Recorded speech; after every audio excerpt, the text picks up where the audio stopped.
Hello বন্ধুরা, এটা হচ্ছে আমাদের বাড়ি অনুষ্ঠানের 3 নম্বর পার্ট। এটা হচ্ছে অনুষ্ঠানের পরের দিন যে কড়ইগুলো আনা হয়েছিল যে মন্দির থেকে সেই মন্দিরে দিয়ে আসবো। আর এটা হচ্ছে পাগলের অনুষ্ঠান, মানে যেখানে পাগলের মন্দির আছে সেখান থেকে আমরা এই কড়ই এনেছিলাম। মানে এই যে বালতি গাবলা যেগুলো আছে এগুলো একটা মন্দিরের, আমরা সেখানে দিয়ে আসতে যাব। আর জায়গাটা হচ্ছে বটতলা, বুঝতে পারলে? সেখানে অনেক ভগবানের তোমরা দর্শন পাবে। আমরা এরকম ভ্যান করে এনেছি, আনার ভিডিওটা করতে পারিনি তাড়াহুড়োর মধ্যে, কিন্তু ভেবেছি যে দিয়ে আসবো সে সময় ভিডিওটা করব। এখানে উনি পুজো করছে, এবার ওনার পারমিশন ছাড়া তো আমরা ঢুকতে পারি না, তো ওনার পুজো হয়ে যায়। আর ওই পাগলের মন্দিরের পাশে মনসামার মন্দির, তার পাশেই মা আর বাবার দুজনেরই মন্দির, দুজনেই সুন্দর বসে রয়েছে। আর এটা হচ্ছে আমাদের মন্দিরের ভিউ, পাশে মনসা মন্দির এবং পাগলের মন্দির। আর এই হচ্ছে গাছ, বট গাছ, যে কত জন্ম মৃত্যুর সাক্ষী তার কোনো হিসাব নেই। যাক, ভগবান সবাইকে ভালো রাখুক, সুস্থ রাখুক।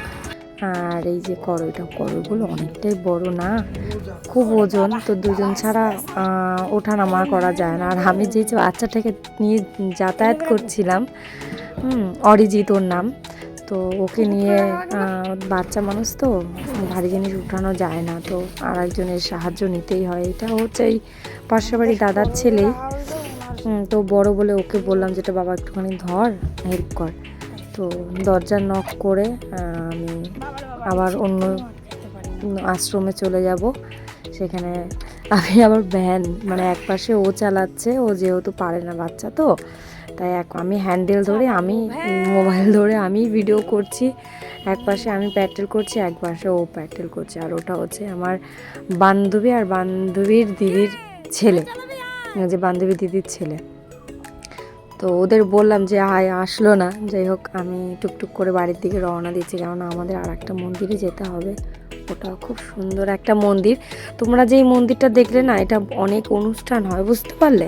মানে পাগলের অনুষ্ঠান, আমি একবার ভিডিও করব, তোমরা দেখো। আর এই কড়ইটা হচ্ছে ওই কড়ইটা থেকে এই কড়ইটা আরও বড়।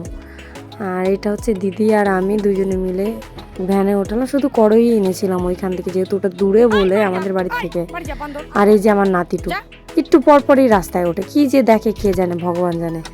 যাই হোক, আমি আবার চালিয়ে, তো যেটা বলছিলাম, ওইটা অনেক দূর বলে আমি ওখান থেকে শুধু কড়ইটাই আনি আমরা প্রত্যেক বছর, আর কিছু আনি না, কেননা জিনিসপত্র এলোমেলো হয়ে গেলে এক মন্দিরে আর এক মন্দিরে আর একটা খারাপ দেখায়। আর এটা হচ্ছে নরোত্তমের আশ্রম, ওই যে দেখো, দেখেছ? তো এই আশ্রম থেকে এই কড়ইটা নিয়ে গিয়েছিলাম সেদিনকে যেটি ছিল না, আমি তাদের বাড়িতে গিয়ে পারমিশন নিয়ে ফের কড়ই নিয়ে গেছি। আর এই কড়ইটা আমি আর হচ্ছে আমার বাবাই নামাবো, কেননা ও পারবে না যেহেতু বাচ্চা। এই যে বাবা আর আমি দুজনে মিলে ধরে নামালাম। কড়ইটা যেদিন ছিল ঘর তালা মারা ছিল, কিন্তু কড়ইটা বাইরে ছিল, আগের দিন অনুষ্ঠান হয়েছিল বলে কড়ইটা ধুয়ে রেখে দিয়েছিল। আর কড়ই চকচক করে ধুতেও হয়, ঠিক আছে? কোনো রকম ময়লা আবর্জনা রেখে দিতে পারবে না, কেন এটা ঠাকুরের প্রসাদ তৈরি হয়।